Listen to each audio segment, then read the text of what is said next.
नमस्कार। खबर स्नैप में आपका स्वागत है। आज दिनांक है 19 अक्टूबर 2025 और दिन है संडे। तो चलिए बिना समय गवाए करते हैं चर्चा आज के खबरों पर।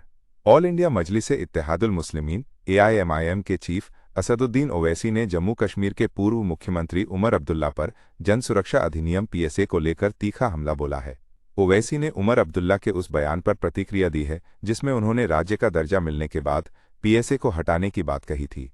ओवैसी ने कहा कि शेख अब्दुल्ला ने 1978 में तस्करी से निपटने के लिए ये कानून लागू किया था। उन्होंने आरोप लगाया कि इसके बाद फारूक अब्दुल्ला जी.M. शाह मुफ्ती, सईद GN आज़ाद और महबूबा मुफ्ती समेत कई मुख्यमंत्रियों ने इस कानून का गलत इस्तेमाल किया। ओवैसी ने सवाल उठाया कि इन सभी मुख्यमंत्रियों ने PSA को हटाने और मानवाधिकारों के उल्लंघन को रोकने की जरूरत क्यों नहीं समझी। ओवैसी ने दावा किया कि 1978 से अब तक 20,000 से ज्यादा लोगों को बिना किसी अपराध निष्पक्ष सुनवाई और उचित अपील प्रक्रिया के जेल में डाला गया है। उन्होंने कहा कि वर्तमान में एक छोटी निर्वाचित सरकार को अब PSA हटाने का विचार आया है और फिर शायरी के अंदाज में तंज कसते हुए कहा, सब कुछ लुटा के होश में आए तो क्या किया। जम्मू कश्मीर के मुख्यमंत्री उमर अब्दुल्ला ने स्पष्ट शब्दों में कहा है कि उनकी party national conference Bharatiya Janata party Bhajpa के साथ किसी भी प्रकार का गठबंधन नहीं करेगी।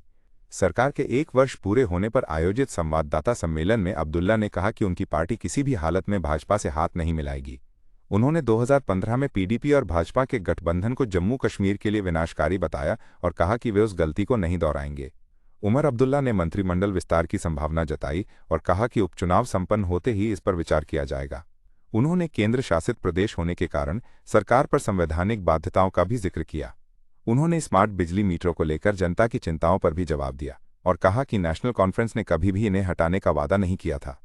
उन्होंने कहा कि स्मार्ट मीटर 200 यूनिट मुफ्त बिजली देने के वादे को पूरा करने के लिए जरूरी हैं जिससे बिजली खपत का सही आकलन हो सके। नमस्कार और स्वागत है। आज की बड़ी खबर बिहार से आ रही है, जहां महागठबंधन को एक बड़ा झटका लगा है। विकासशील इंसान पार्टी VIP के एक प्रमुख प्रवक्ता अपने सैकड़ों समर्थकों के साथ भारतीय जनता पार्टी भाजपा में शामिल हो गए हैं। इस घटनाक्रम को बिहार की राजनीति में एक महत्वपूर्ण बदलाव के रूप में देखा जा रहा है। VIP प्रवक्ता का भाजपा में शामिल होना महागठबंधन के लिए एक बड़ा नुकसान है, क्योंकि इससे गठबंधन की मजबूती पर सवाल उठने लगे हैं।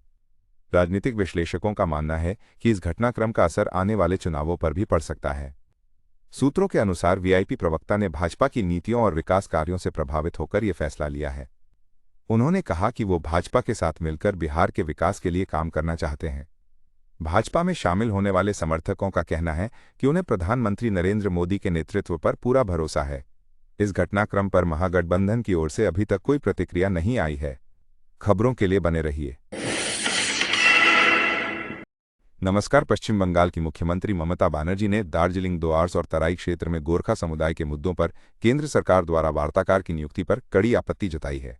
उन्होंने प्रधानमंत्री नरेंद्र मोदी को पत्र लिखकर इस फैसले को एकतरफा बताते हुए रद्द करने की मांग की है।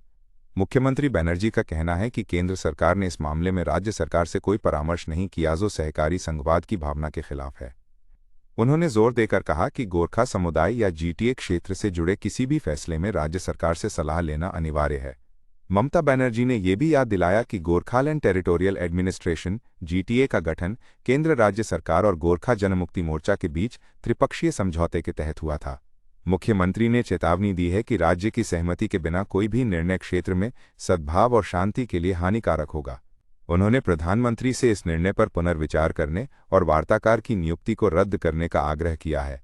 ये घटनाक्रम बंगाल चुनाव के संदर्भ में राजनीतिक रूप से महत्वपूर्ण माना जा रहा है, जहां दार्जिलिंग लोकसभा क्षेत्र की विधानसभा सीटें हमेशा चर्चा में रहती हैं।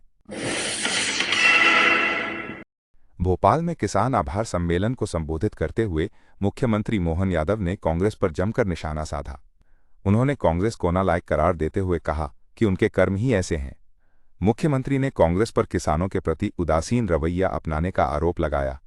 उन्होंने कहा कि कांग्रेस ने कभी भी किसानों के विकास के लिए ठोस कदम नहीं उठाए और न ही किसी किसान के बेटे को मुख्यमंत्री बनने का मौका दिया। CM यादव ने इस दौरान किसानों के लिए एक बड़ी घोषणा भी की। उन्होंने कहा कि अब किसानों को सोलर पंप के लिए केवल 10% राशि देनी होगी, जबकि बाकी का खर्च राज्य सरकार वहन करेगी। उन्होंने नर्मदा घाटी परियोजना का उल्लेख करते हुए कहा कि कांग्रेस सरकारों ने इसका सही उपयोग नहीं किया। सीएम यादव ने कहा कि बीजेपी सरकार ने किसानों के लिए बेहतर कदम उठाए हैं और उनके जीवन में बदलाव लाया है। उन्होंने दावा किया कि बीजेपी सरकार में किसानों को 24 घंटे बिजली मिल रही है और गेहूं के दाम में भी वृद्धि हुई है। छत्तीसगढ़ में नक्सलियों के आत्मसमर्पण के बाद सियासी घमासान तेज हो गया है। पूर्व मुख्यमंत्री भूपेश बघेल ने सोशल मीडिया पर भाजपा सरकार पर निशाना साधा है। बघेल ने कहा कि कांग्रेस सरकार ने बस्तर में शांति और विकास के लिए ठोस कदम उठाए और ये आत्मसमर्पण उसी नीति का नतीजा है। उन्होंने भाजपा पर माओवाद को राजनीतिक मुद्दा बनाने का आरोप लगाया और कहा कि कांग्रेस शांति स्थापित करके छत्तीसगढ़ को खुशहाल बनाएगी। बघेल ने प्रधानमंत्री मोदी पर भी तंज कसते हुए कहा कि नक्सली आत्मसमर्पण कांग्रेस की विश्वास, विकास और सुरक्षा नीति की सफलता है, लेकिन भाजपा इसका श्रेय लेने की कोशिश कर रही है। उन्होंने याद दिलाया कि नक्सलवाद की सबसे बड़ी कीमत कांग्रेस ने चुकाई है और भाजपा ने बस्तर की उपेक्षा की। बघेल का ये बयान ऐसे समय में आया है जब बड़ी संख्या में नक्सलियों ने आत्मसमर्पण किया है, जिसे भाजपा अपनी बड़ी उपलब्धि बता रही है। अब इस मुद्दे पर कांग्रेस और भाजपा के बीच राजनीतिक टकराव बढ़ता दिख रहा है। कांग्रेस नेता कुमारी सैलजा ने हरियाणा की नायब सरकार के 1 साल के कार्यकाल को जनता के लिए बदहाली और टूटी उम्मीदों का साल बताया है। उन्होंने कहा कि सरकार के दावे केवल कागजों और विज्ञापनों में ही दिखते हैं, जबकि वास्तविकता में महंगाई, बेरोजगारी और भ्रष्टाचार चरम पर है। सैलजा ने प्रदेश में कानून व्यवस्था की स्थिति पर भी सवाल उठाए और कहा कि अपराधियों का बोलबाला है और पुलिस व्यवस्था जनता का विश्वास खो चुकी है। उन्होंने मूलभूत सुविधाओं जैसे पानी, सड़क और सफाई की बदहाली का भी जिक्र किया। सैलजा ने कहा कि किसान खाद के लिए भटक रहे हैं और फसल बीमा योजना भ्रष्टाचार का अड्डा बन गई है।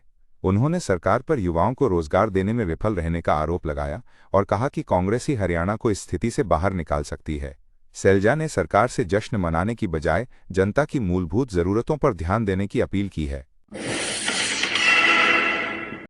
नमस्कार और स्वागत है।